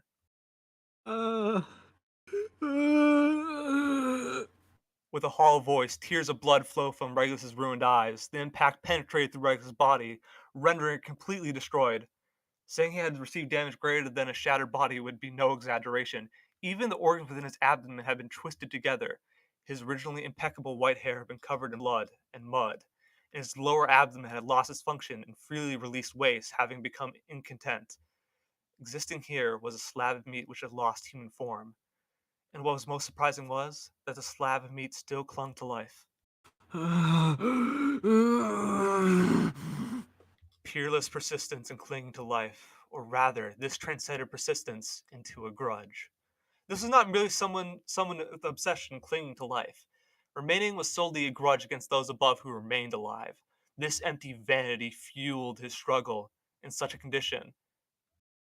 If I were to get serious, you fuckers, merely this. Yet, this fixation should not be sullied. Having exhausted a lifetime in pursuit of being that which would not be pitied, an evil whose root was unharmed after experiencing more than a century's worth of attacks and beatings, made the most suitable judgments for his own survival. Wretchedly, repeatedly used Lionheart in short bursts, Regulus dug at the earth. If he entered a state of invincibility, his injuries became insignificant. In the absence of pain, he could exercise even his injured body without harm. With his empty hands, Regulus dug ceaselessly at the soil. His body had been buried upside down, and he adjusted it by digging in a circle. Once his head faced upward, he needed only to slowly work his way above ground, and perhaps once he made it, he would see those self-satisfied maggots and smugly celebrating Regulus' fall. Unforgivable. Could never be forgiven. To be mocked, to be scorned, to be pitied was a pain without parallel.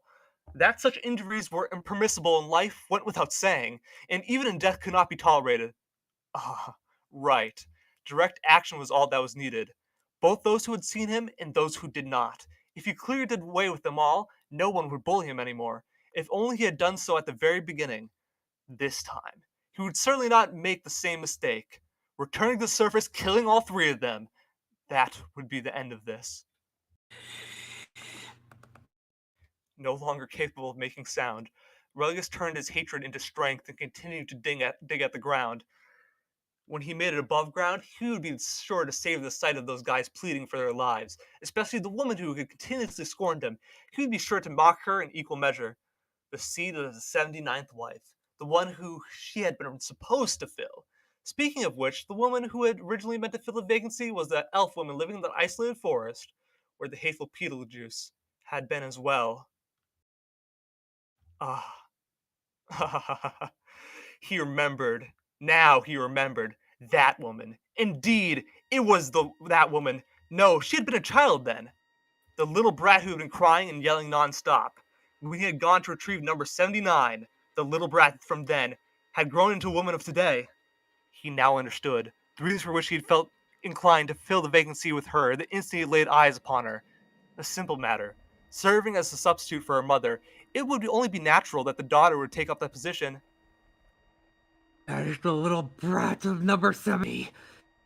And who cherished that full Beetlejuice? Why hadn't I noticed earlier? No. Thank goodness I realized it now. If he had killed them then without having noticed, he would not have been able to derive proper joy from it. Precisely because he had now clearly realized their sins, would there be value in killing them? Would he feel the accomplishment of avenging his humiliation? Would he experience that long-lost feeling of the significance of fulfilling a desire? Let me tarnish your number 79. Let me snatch your Beetlejuice, the one you will cherish. Who dared to pity me? That girl. An impulse surging from deep within his throat, Regulus grew giddy with excitement. With a mouth missing teeth and cracked lips, he smiled. A hope of survival emerged. feeling joy at the idea of brutalizing those who had dared to assault him. Climbing up, climbing up, climbing up, and then... Regulus strived upwards and suddenly felt his fingertips come into contact with something. He withdrew that right hand, with fingers no longer in comprehensible positions, with his blinded eyes trying to catch a glimpse of that mass of blood and mud. The form was faintly wetted by something other than blood. He tried to take a look at it. Although tinged with a bitter taste of mud, it seemed to be water. Water. It was water. After understanding that it was water, Regulus immediately felt the thirst parch his throat. One drop was not enough. He wanted to soothe his throat, to fill his stomach. Lionheart's effect had been interrupted, and Regulus' body had returned the cycle of time, and finally had been the opportunity to ingest again after nearly a century. From now, water was fine. It tasted sublime. As he thought so, as if in accordance with his wishes, the water gurgled as it poured down from overhead. He sipped this slightly muddied water. Even if all his teeth had fallen out, even his tongue had been shredded, even his blood poured forth without cessation, this water tasted amazing. So satisfying that tasted feeling finally existed there. The flow of water pouring in suddenly grew, and Reg's body once again fell to the bottom. Flowing down, flowing in. In this earth was nowhere to run. The water gradually rushed in. This was the underground, without any extraneous space. In a blink of an eye, Regulus' body sank into the water, where he lost his freedom of movement. Perhaps until this moment, Regulus still had not understood what was happening. This water came from overhead, the water that flowed in the canals of Pristella. Due to Reinhardt's attack, Regulus had smashed through the street and onto the ground. The water from the waterways he had himself destroyed now flooded his path his own body created. It rushed to Regulus without pause, submerging the murderer entirely. As if expressing the fury of the city and its inhabitants over the destruction of the beautiful streetscape. Needless to say, Regulus, who was busy drowning at the moment, naturally did not notice. Trapped by the soil, Regulus panicked from the pressure of the water that poured directly into his lungs and began to struggle with desperation. However, he had no room with the struggle within the earth. All he could do was curl up through the sludge himself and protect himself with Lionheart. While Lionheart was active, he would not be required to experience the pain of breathing. The same held true for the pain of his ruined flesh. However, Lionheart's could only last for 5 seconds. Once he felt his heart reaching his limit, fear of death would cause Regulus to release the effect and once again be dragged to waterboarding hell. His cause of death alternated. No matter which, he could choose neither side. No matter which side could not be eliminated. However, Regulus had no choice but to endure. All he could do was resent this unreasonable situation. The time limit had disappeared. Even if he could use Lionheart's repeatedly, that was not the cause for breathing. And to reuse Lionheart, he would need to wait several seconds. Heart failure, drowning, heart failure, drowning, heart failure, drowning, as if continuing without end, pain and suffering without end or pause. Rex opened his mouth, and water and mud were poured together into his open mouth. With this repeated violation of his lungs and internal organs, Regulus cried out. With a voice that cannot make sound, he continued to cry out. No response. Around him there was no one. Even so, he continued to cry out. From his cries spilled a hatred that hoped for all of mankind to die off. After he died, mocking laughter would be begged leave of. For that girl, rejoicing over the vengeance of her mother and Beetlejuice, would also be begged leave of. The mere thought of that girl's delight over Regulus' death, growing radiant with excitement, was vomit-inducing, a life's goal, a motivation to keep living. In consummation, would certainly bring joy.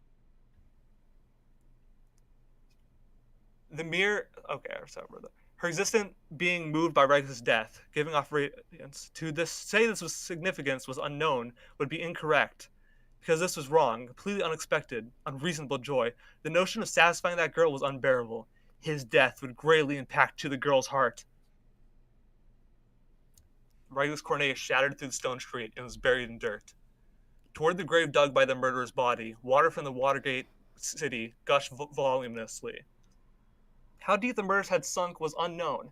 However, considering the limits of his authority, crashing through to the other side of the world, such a thing was impossible. In all likelihood, the effect had been exhausted somewhere underground, and he had been crushed by the continuous momentum. Even if he had not been crushed somehow, that water that poured in would never allow the murderer to escape. The murderer who had indulged in his powerful authority had finally drowned as a tribute to the city he had destroyed. Meliatan, you look sorrowful. Amelia watched the cave where Regulus had sunk motionlessly. Seeing a trace of mourning on her face, Subaru spoke in response. For that murderer, there should not have been a single hint of sympathy. Amelia was supposed to share that feeling, and not feeling badly about his underground demise should have been right. Although Meliatan's kindness is wonderful, I don't think it should be wasted on him. A completely hopeless guy really does exist. Thank you for worrying about me. But that's not it. It's not like that. Towards the concerned Subaru, Amelia slowly shook her head from side to side. Then she fell silent for a long while casting low eyes from which hung long lashes. Regulus seemed... When I first saw him, I felt like I'd met him somewhere before.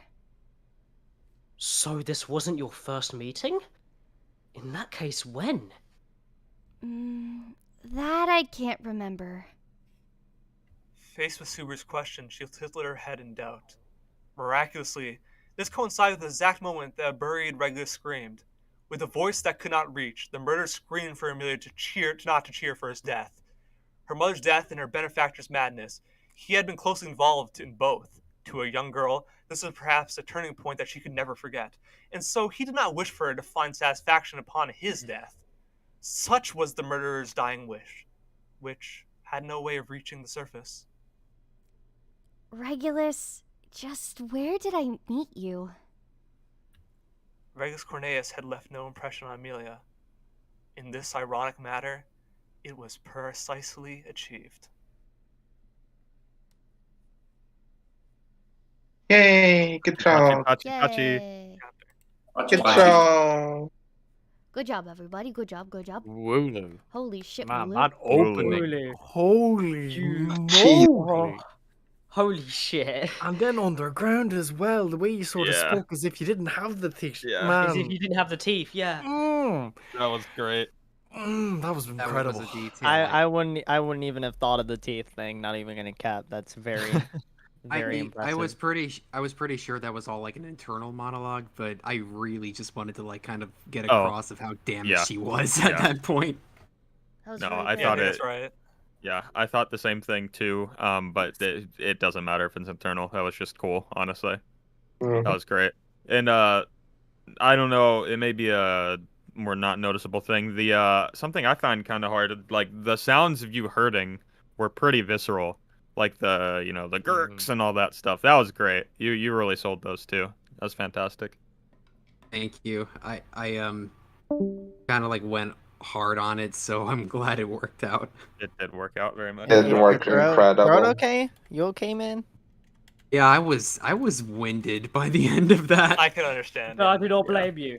I would think you're the actual Regulus if you weren't winded, so that's good.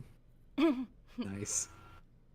Although it wasn't really that hard because of like all my constant panting was kind of just me like staying in touch with my breath because like since Regulus is having a mental breakdown, I figured I could get away with that. Yeah. 100%. Regulus is dead. Finally. Oh, I've been waiting. And most it also 59 means chapters. that is the end of Wooloo as Regulus coming on and voicing that character, which was honestly perfect throughout the entire arc. You did amazing. And Thank you, Wooloo. I think everyone here Good job, and everything that you've done for this stream. Give it up to the big bad. It's totally. You guys brought are the Regulus best. to life in Little a baby, way I man. don't think even the sub voice actor for Regulus. In my opinion, you are Regulus, Wooloo. Seriously, you. Oh, for sure. In the you nicest way embodied his possible. character Oh. so well. Yeah, and the good way. The good way. I'm honestly very honored to hear that I did so well on And this. honestly, over time, hearing your growth as a voice actor as well has been so amazing. You've put in so much effort, and you're just a nice guy in general as well. So it's been lovely to work with you throughout this entire project. It's been absolutely a privilege to work here with all of you guys. You're not done yet. You're not Bucky. done. We're You're gonna not have done. you. You're We're gonna have you being narrate some rotated. chapters. That Don't too. worry. I will You're- have a you're gonna schedule be here. for narrators for Arc 6. Don't you worry. You're not going nowhere. And in Arc 7, there's Yeah, going to you're be more trapped. characters to voice. And, Oh, yeah. Yeah, you're stuck Oh with yeah, us, Lily. Yeah, you're stuck with us. You're stuck oh yeah, here. I do regularly audition if there's a new character I think I can do. So Heck you never yeah. know. So that I am go gonna ahead. miss just. Oh no.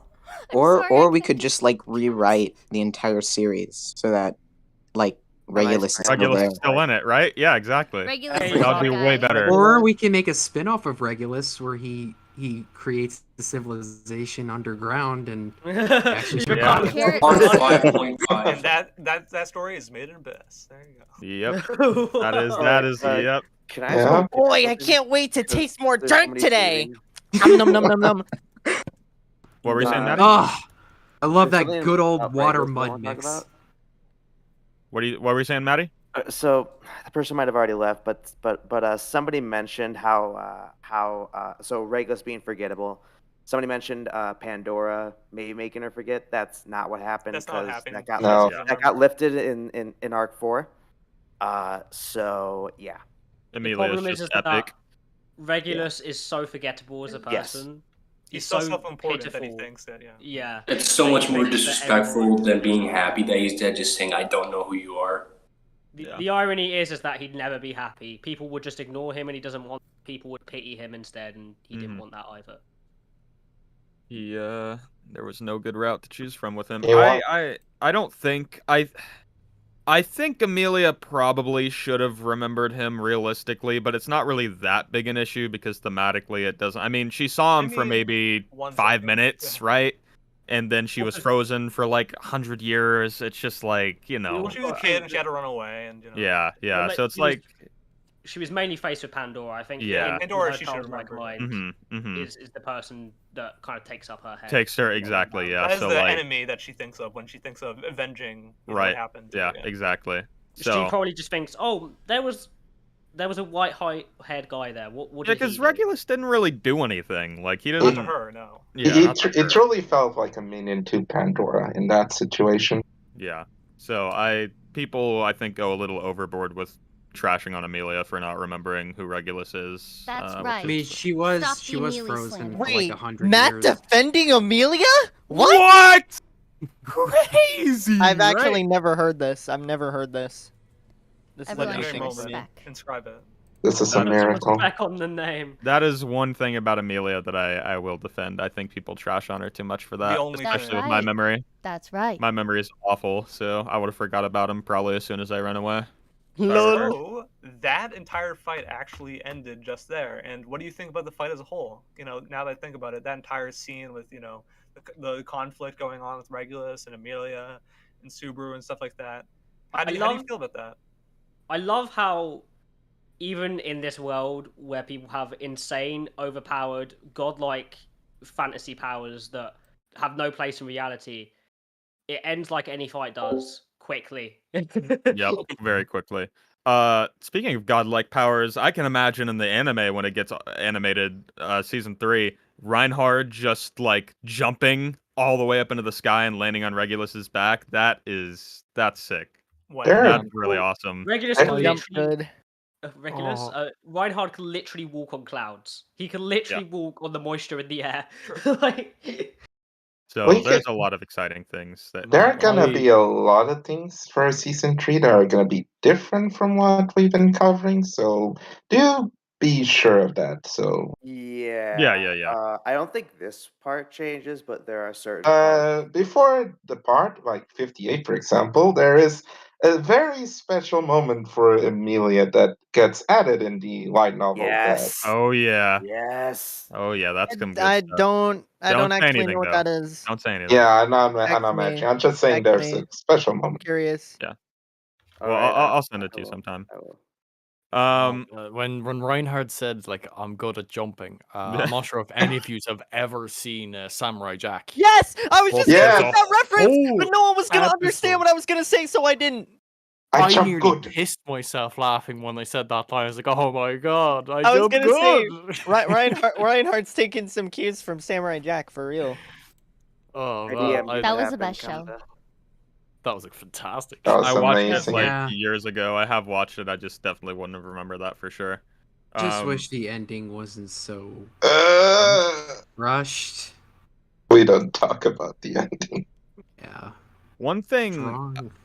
about the chapter, I found it to be kind of disturbing, and I haven't read it. I think I've basically read each arc once. I have not gone back to read. Very in-depth description of Regulus drowning and dying, and it was very. It made me a little uncomfortable. Tepe goes a little hard sometimes. I think it's Yeah, I underrated, think though. this is a top contender for like one of the worst deaths he's ever wrote. And Yeah. Wooloo bringing out that like it was pretty visceral I with think- that voice acting. In all honesty, with the way Teppei writes his characters, when he really hates all of the villains, like not even like, oh, I hate writing them. He hates them as people. Yeah. He really gets into the mindset of this is a person that exists and they're awful and scum. So Yeah. in his mind, he's perfectly justified in putting them the nastiest thing as possible. I still think that there's like hints of him like understanding who they are as people, though. You know? Well, yeah, I think it's like it's weird to say, but when you create a character, they're kind of like your creative child, Yeah, right? obviously. So he of course has some sort of understanding of them and some sort of somewhat appreciation of Yeah. them, but not in the typical way you would think. Yeah, and we've talked about it before with Sin Archbishops and those villains in the story. They're treated differently than characters that are mean or characters that have like a bad personality. Like even, I mean, I'm not gonna say anything, but like you see characters who are like human that like do bad things, and there's still moments of redemption or like sympathy that you get from them. And even if they do horrible things or bad things, like Roswell, for example, actually is a good one, right? Like I don't think that he hates Roswell, despite everything going on. And I think that Sin Archbishops are sort of like these embodiments of concepts rather than like people. They're very extreme in that way. I think I would. in all honesty, no, from what I read from there, I don't know if other people could feel that, but I honestly felt like Teppei was pitying Regulus while writing that. Like the irony of the fact that Regulus hates being pitied. I In think the it's writing, kinda it's sad. very- I thought his it's death was it's very much- appropriate. Well, It's poetic, yeah. It's like justice in that sense, but I more meant in the sense of his backstory when he's ranting about himself. Yeah. And then talking about the fact that the black and white way he saw his family, then talking more in depth about how they were truly, really loving to him, but that Regulus Couldn't didn't accept want it. that. Well, Yeah. Regulus's family was flawed, but he doesn't want to be flawed. Yeah, there was good parts and bad He parts never about it. He never saw the he nuance. never learned that the world and people around him are just not black and white, but they're just like varying shades of gray. Like he ran away like a little baby with his witch factor for 100 years, so he never really like grew out of that mentality. Well, like, yeah, that's Like- like like black and white, seeing the world in black and white is a very like childlike philosophy. So it's definitely a representation of how he just never changed, never grew up. Yeah, and I like how he only cares about the bad things that happen to him. He never like Lily Ghost says like the brothers should steal my food, but then when I lose my food, they're willing to split with me. But he doesn't care about the good that they did because he only sees the bad. He's a glass half empty It's not kind of even, guy. it's not even that he sees the good as the bad. This Yeah. is Because it's an actual, he sees it as pity, and that it's is an his actual thing. psychological effect. I don't remember the name of it, but the human brain tends to reinforce negative things more than positive things. Oh yeah, So- grief is actually an addictive emotion. A lot of people in the world actually find ways to be that, and it's not even intentional. It's just like how the human brain is constructed. Because when you get to that sort of state, your world is so delusional. You'll see even the positive things as some sort of insult or some sort of way to spite you. Yeah. Just try to spin it in a way that it goes negative to Well, you. because if he breaks that mindset, he breaks his worldview, and then his world collapses. Yeah. He And can't that allow is- his world to change and collapse. That's that- literally as like the representation of his power. He can't allow himself to change. Exactly, and that is also the reason why he's greedy in a sense. Even though it's difficult for him to see things a certain way, it's more convenient for him. It's more valuable to him to see the world one way than try to be met with the reality of the situation. Mhm. And I think that is what he's taking from other people. He's taking from other people, the capability for him to get better. The capability for him to do nice things for other people. All of Yeah. these to grow. It's because it's easier to stay the same. And that is what is selfish about him. That he doesn't want to change. It's But really it's- unfortunate. Go ahead, Wolf. Oh, I was just about to say, but that's also the reason why he's greed and not pride. Because if you could see through that monologue, ultimately, what he's really saying, which is really hypocritical, he's self-pitying himself so much. He hates himself. That's ultimately what he's getting at, is the fact that he despises himself more than anyone. He doesn't ever say it in plain words, but that's the subtext you feel throughout his entire monologue. I think it's really unfortunate that aside from probably like at least from the ones that have been like focused on for now, Juice obviously is going to be a little more focused, but Regulus Tepe has said he does not want to do any like side content about the bishops, which is kind of disappointing to me because I think they're interesting characters and I wish you got to know a little bit more about them, but I don't think that'll happen. So. I think what he gives already is good enough for most of them.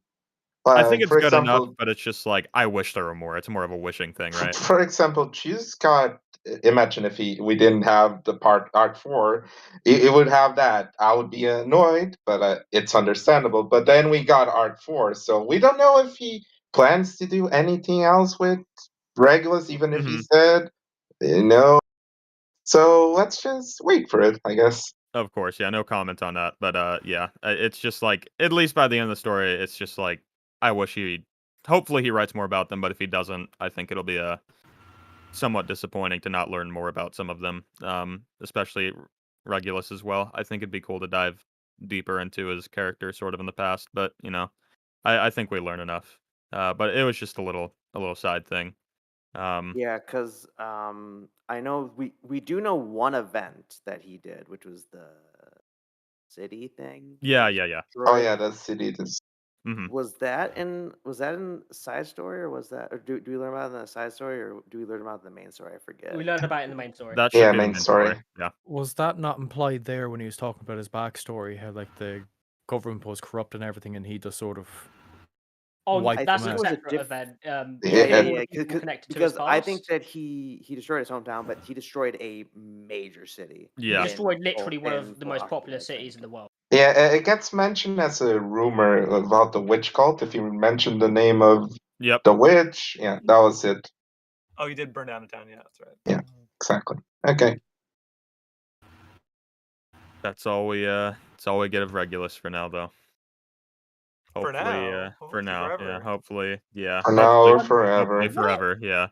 I want to know your guys' thoughts on the idea of are the archbishops such black and white characters because their factors are literally twisting them into the embodiment of their sin? No. Don't know because the issue. I think it's most likely. I would disagree that they're all black and white characters. Oh. I mean, I'm more meant as in their worldview, like the way they see okay. things. I No. think. Go gold. Sorry. Okay, so I was gonna say, I think it's more or less that they are the perfect candidates chosen by Pandora to be these people, and that she chose the most the most rigid, most like despicable or like most pathetic people at the time to embody these sins. Like it wasn't that it wasn't that they are like impossible to like see or relate to or understand or they don't have nuances to them. I just honestly think that like Pandora was targeting these people for that particular purpose. Like throughout the entire world, she saw the right people at the right time to make these to turn into monsters, but they weren't initially monsters. I just think that she And maybe in that way it makes her even more despicable because in a way these people were victims. yeah Right? she's Yeah. exploiting them 100%. their hatreds, their all their like the things that they value least about themselves. I mean, you even see it in the anime of the way she talks to Regulus. She talks to him in such a way as to manipulate him. Literally, she talks from his worldview when she's talking to him. Yeah, like she you are the most special person, she etc. exploits people's insecurities and what they want most in life, and she gives them to it in like this twisted way. Like, for example, Regulus, he could live out this fantasy of never changing, and also, you know, getting wives and getting all these different things like family should be, right? That's what he wanted, right? He wanted to have the perfect family that he thought that he never had. But then, you know, it never came to be. And Pandora probably knew that was never going to happen, but she was fine with that, or she wanted that to be the case, so that she could continue to read the gospel, continue to go to these places and do her bidding for him, or do her bidding for him. Yeah, for her. Yeah, sorry. To reinforce Gold's point, for example, we have Subaru. He now is going to have the slot factor, and now with Regulus dead, we got the pride factor. So is he a representation of all those sins? And are those sins gonna? Sorry. And are those sins gonna be the manifesting in Subaru to a point that he becomes corrupted? Boy, I want to talk about this, but it's heavy spoilers. So I think... Yeah, I don't know if I could talk about that. No, yeah. you can't. You Pass on really that. can't. I can talk about like a non-spoiler way. The way I see it, I'm not gonna talk in a spoiler way. The way I see it, when Subaru absorbs wish factors, his personality doesn't get corrupted. The factors just get weak, and he keeps his own spirits, his normal personality. So what I actually think... Because... Okay, what? Go ahead. I was going to say, and this is not in like a plot standpoint, but here's like a narrative standpoint in the way that I see it, right? I think that Subaru as a main character is an embodiment of all these flaws. He had them within him initially, you know, all these sins within him. You know, we see Sloth when he, you know, tries to run away. We see, you know, when he's facing these people, there are things that he has to overcome, you know, throughout the story that we're going to see. And I think that's what makes him such a compelling main character in juxtaposition to all these villains that he's facing, is because of that reason. And I think he has to undergo these trials to not succumb to these witch factors. Also, yeah, hence the if stories, you know. Yeah. Yeah. Also, you could look at it, as there is a chance that this is more like if Gojo's right about how it doesn't change his mind ever. How maybe there was more influence from Pandora to twist them. Mm-hmm. I think definitely. I think Or they're it's just... not. Go ahead. I'm sorry. I'm so sorry. I think it's not that Subaru. Where it's also the fact that he's overcoming these sins. But I don't think it's entirely untrue they don't corrupt him. I think the whole point is that there's something that could be corrupting if he relies on them too much. And here's the thing, that's I where it think becomes that a problem. we've also seen through the story that I don't think Teppei is saying that any of these sins are necessarily wrong in part, right?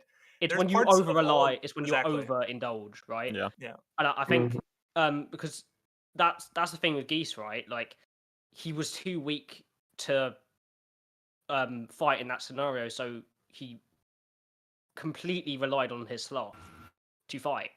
Yeah.